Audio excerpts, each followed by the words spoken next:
നമസ്കാരം. 6 മണിക്കൂർ കൊണ്ട് അഫാൻ 5 പേരെ കൊന്നു. ഉച്ചയ്ക്കാണ് മുത്തശ്ശിയെ കൊന്നത് എന്നതാണ് നിഗമനം. പോസ്റ്റ്മോർട്ടം റിപ്പോർട്ടിലൂടെ ഇത് വ്യക്തമാകുകയുള്ളൂ. വെഞ്ഞാറമൂട് പേരുമല സൽമാസിൽ അഫാനാണ് മുത്തശ്ശി, ഇളയ സഹോദരൻ, പിതാവിന്റെ ജ്യേഷ്ഠൻ, അദ്ദേഹത്തിന്റെ ഭാര്യ, പെൺസുഹൃത്ത് എന്നിവരെ 3 വീടുകളിലെത്തി കൊലപ്പെടുത്തിയത്. മുത്തശ്ശി ഒറ്റയ്ക്കാണ് താമസം. വൈകിട്ടോടെ ഇവിടെ മകൾ എത്തുന്നു. അപ്പോഴാണ് മരണം അറിയുന്നത്. തലയ്ക്ക് അടിച്ചു വീണു എന്ന് ആണ് എല്ലാവരും കരുതിയത്. ഈ മരണം അറിയിക്കാൻ ഉമ്മയുടെ മകനെ ഫോണിൽ വിളിച്ചു. അപ്പോൾ എടുത്തില്ല. ഇതോടെ അന്വേഷിച്ചെത്തിയവർ 5:30 അവിടെ നടന്ന ക്രൂരമായ കൊലകളെക്കുറിച്ച് അറിയുകയാണ്. ഇതും പോലീസിന് മുന്നിലെത്തി.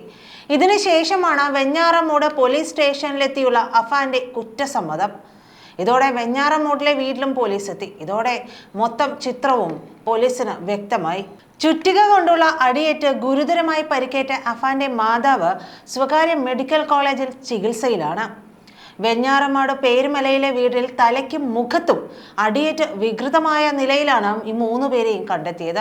ഇതിൽ 9ാം ക്ലാസ്സുകാരൻ അഫാന്റെ മൃതദേഹത്തിന് ചുറ്റും 500 രൂപയുടെ നോട്ടുകൾ വിതറിയ നിലയിലുമായിരുന്നു. സ്വീകരണ മുറിയിൽ നിലത്ത് കിടക്കുന്ന നിലയിലായിരുന്നു അഫ്സാന്റെ മൃതദേഹം. അടുത്ത മുറിയിലായിരുന്നു ഷെമി പരിക്കേറ്റ് കിടന്നത്. ഇവർ കണ്ണു തുറക്കുന്നത് കണ്ടാണ് പോലീസ് അതിവേഗം ആശുപത്രിയിൽ എത്തിച്ചത്. മുകളിലത്തെ നിലയിൽ കസേരയിൽ ഇരിക്കുന്ന നിലയിലാണ് പെൺസുഹൃത്തായ ഫർസാനയുടെ മൃതദേഹം കണ്ടത്. അമ്മയെയും ഫർസാനയെയും കൊന്ന ശേഷമാണ് കുഞ്ഞനുജനെ വകവരുത്തിയത് എന്നാണ് സൂചന. ബൈക്കിൽ ചുറ്റുകയുമായി അഫാൻ സഞ്ചരിക്കുന്ന ദൃശ്യം പോലീസിന് ലഭിച്ചിട്ടുണ്ട്. ചികിത്സയിലുള്ള അഫാന്റെ അമ്മയുടെ മൊഴി പോലീസ് കഴിയുന്നതും വേഗം രേഖപ്പെടുത്തും. ഇതിലൂടെ സത്യം വ്യക്തമാകുമെന്നാണ് സൂചന. ലഹരിയുടെ അതിപ്രസരത്തിലാണ് കൊലയെന്നാണ് ഇപ്പോഴത്തെ നിഗമനം. സാമൂഹിക ബന്ധമില്ലാത്ത, പ്രശ്നക്കാരനല്ലാത്ത പയ്യനാണെന്നാണ് നാട്ടുകാർ പറയുന്നത്. അഫാൻ കൊലപ്പെടുത്തിയ പെൺസുഹൃത്ത് ഫർസാന പഠിക്കാൻ പോകുന്നു എന്ന് പറഞ്ഞ്, അതായത് ട്യൂഷന് പോകുന്നു എന്ന് പറഞ്ഞാണ് വീട്ടിൽ നിന്ന് ഇറങ്ങിയത്. അഞ്ചലിൽ PGക്ക് പഠിക്കുന്ന ഫർസാന ട്യൂഷന് പോകുന്നു എന്ന് പറയുന്നു. പഠനത്തിന് ശേഷമാകാം അഫാനോടൊപ്പം അയാളുടെ വീട്ടിലേക്ക് പോയത് എന്നതാണ് പോലീസിന്റെ പ്രാഥമിക നിഗമനം. ഏതായാലും ദിവസങ്ങൾക്ക് മുമ്പ് അഫാന്റെ വീടിന് സമീപത്ത് വെച്ച് പെൺകുട്ടിയെ കണ്ടതായി സമീപവാസികളും പറയുന്നുണ്ട്. വിവാഹത്തിന് സമ്മതം തേടാനാണ് അഫാൻ ഫർസാനയുമായി വീട്ടിലെത്തിയതെന്നാണ് കരുതുന്നത്. ചുറ്റിക കൊണ്ടുള്ള അടിയേറ്റ് തല പൊട്ടിപ്പൊളിഞ്ഞിട്ടും ഒരു ആളുടെയും നിലവിളിയും പുറത്തു വന്നിട്ടില്ല. 3 വീടുകളുടെയും സമീപത്തായി നിരവധി വീടുകളാണുള്ളത്. എന്നിട്ടും പോലീസും ആംബുലൻസും എത്തിയതോടെയാണ് നടുക്കുന്ന കൊലപാതക വിവരം സമീപവാസികൾ പോലും അറിയുന്നത്. കൊലപാതകങ്ങൾ നടന്ന വീടുകളിൽ ഒന്നിൽ നിന്ന് പോലും അസ്വാഭാവികമായിട്ടുള്ള യാതൊരു തരത്തിലുമുള്ള ശബ്ദവും കേട്ടില്ലെന്നാണ് സമീപവാസികളും പറയുന്നത്.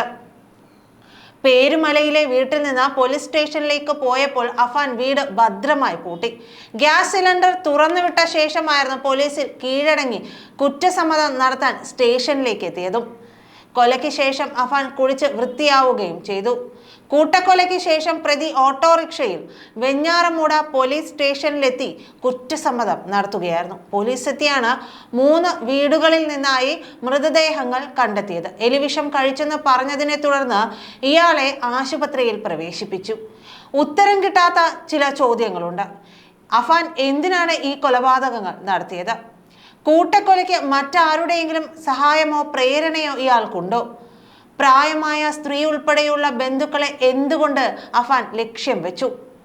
കൊലപാതകത്തിനുള്ള ആസൂത്രണം എപ്പോൾ, എങ്ങനെയാണ് അഫാൻ നടത്തിയത്? കൊല്ലപ്പെട്ട 5-ൽ 4 പേരും ബന്ധുക്കളാണ്. ബന്ധുവല്ലാത്ത പെൺകുട്ടി എങ്ങനെ ഇരയായി? കുഞ്ഞനുജനെയും അമ്മയെയും ഉറ്റ ബന്ധുക്കളെയും ക്രൂരമായി ആക്രമിച്ച അഫാൻ ലഹരി ഉൾപ്പെടെ എന്തിനെങ്കിലും അടിമയായിരുന്നുവോ?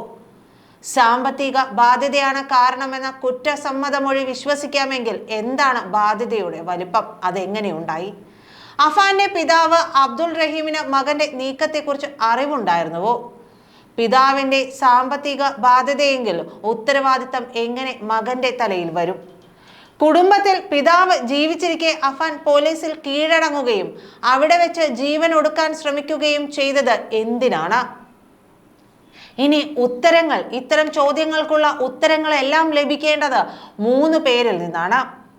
ഒന്നാമത്തേത്, അഫാൻ സാമ്പത്തിക ബാധ്യത എന്നതിനപ്പുറം വെളിപ്പെടുത്തലുകളൊന്നും വന്നിട്ടില്ല. ആശുപത്രിയിൽ വിട്ട ശേഷം കൂടുതൽ ശാസ്ത്രീയമായി വിശദമായി തന്നെ ഇയാളെ ചോദ്യം ചെയ്യേണ്ടി വരും. ഇതിനുള്ള ഉത്തരങ്ങളെല്ലാം ലഭിക്കുക 3 പേരിൽ നിന്ന്. അതിൽ ഒന്നാമത്തെയാൾ അഫാൻ തന്നെയാണ്. സാമ്പത്തിക ബാധ്യത എന്നതിനപ്പുറം വെളിപ്പെടുത്തലുകളൊന്നും വന്നിട്ടില്ല. ആശുപത്രി വിട്ട ശേഷം കൂടുതൽ ശാസ്ത്രീയമായി വിശദമായി തന്നെ ഇയാളെ ചോദ്യം ചെയ്യേണ്ടി വരും. 2, അബ്ദുൾ റഹീമാണ്. ഗൾഫിലുള്ള പിതാവ് റഹീം നാട്ടിലെത്തിയ ശേഷമേ ചോദ്യം ചെയ്യൽ സാധ്യമാകുകയുള്ളൂ. 3-ാമത്തേത് മാതാവ് ഷമിയാണ്. തലയ്ക്ക് പരിക്കേറ്റ് തീവ്ര പരിചരണ വിഭാഗത്തിലാണിവർ. മരണത്തോട് മല്ലിടുന്ന ഷമിക്ക് എപ്പോൾ സംസാരിക്കാനാകുമെന്നും ഉറപ്പില്ല.